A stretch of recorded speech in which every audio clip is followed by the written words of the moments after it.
Well, KCAL News investigates dangerous toxic conditions in some of LA's metro stations. And investigative reporter David Goldstein is here with a look at what he's uncovered. Dave. Well, Pat, the investigators found this is really off the charts, the levels of these drugs. Now, according to the report we obtained, 54-page environmental report, it shows potentially deadly traces of drugs left behind by homeless who had camped out in the train stations. Now, Metro never released this report and certainly doesn't want to talk about it. She's going to a meeting. I'm just walking, you know. Metro employees tried to block us from asking CEO Stephanie Wiggins about what we found. At the Hollywood and Highland station, behind these emergency doors, environmental investigators found dangerous levels of fentanyl and methamphetamine. At the Wilshire and Vermont station, the same thing found in the emergency stairways. As a rider, what do you think of that? It's dangerous. Fred Favors rides the train almost every day. You think they should tell the riders about what's going on behind those doors? Well, they have to. Most of the contamination was found in areas behind these emergency exit doors. These are areas where you'd have to leave in case of an emergency. But even so, take a look at this. It's just a few feet away from the trains where passengers get on and off every day. We obtained this hazard assessment commissioned by Metro in May.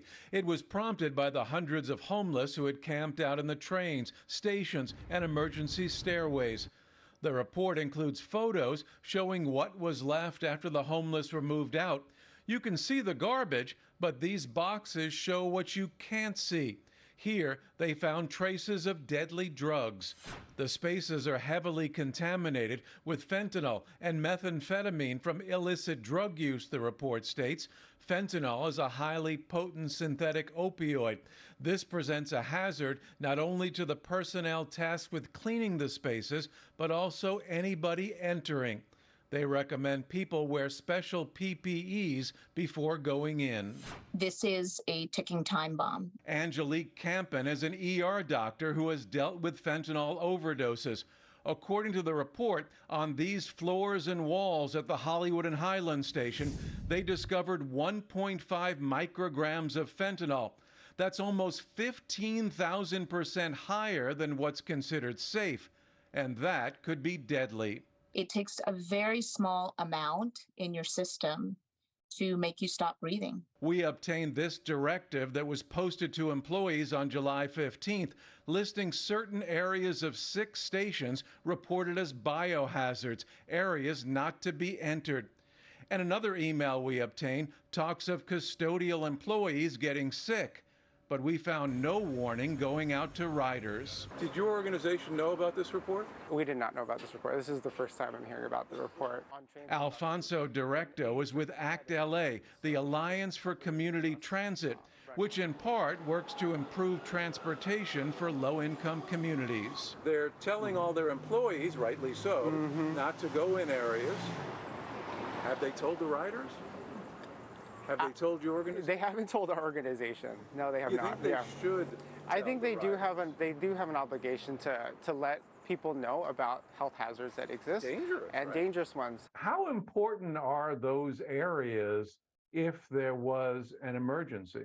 The emergency exits are critical. Carl Berkowitz is a transportation expert. He says emergency exits have to be maintained. If you have an emergency, you don't have time to put on PPE equipment. I don't understand why those areas aren't swept and clean on a regular basis. Can I get 2 minutes with him? That's what we wanted to ask Metro CEO Stephanie Wiggins. Earlier, her department issued us a statement saying, quote, "We believe the risk to the public is minimal, and all areas referenced in the report have undergone deep cleaning." But sources provided us these photos showing areas that seem to be untouched and need cleaning. How safe are the exits in an emergency if you're telling your employees not to go in there? There are bulletins that are out that telling your employees not to go in those areas without safety equipment. So how safe can they be for riders? Personal protective equipment is what we are requiring our employees to. Exactly. So how safe could they be for riders to use them in case of an emergency? And she didn't respond to that question. Now, since we started inquiring, we found Metro has cleaned some areas, but we are told they haven't cleaned all of them. They claim there's no danger, but they do admit they're working to mitigate any potential risk to riders and to staff. Pat? Oh, so what do riders do in the meantime? Obviously the emergency exits, if there's an emergency, hopefully there isn't before they get it clean. This also comes at a point when they're really pushing for transit with the Taylor Swift concert coming, not only in LA, but other cities pushing people to take transit. So it's just, to watch out as you would in any place. All right, but at least now they are aware. Yes. If they saw your report. All right. Thanks so much, David.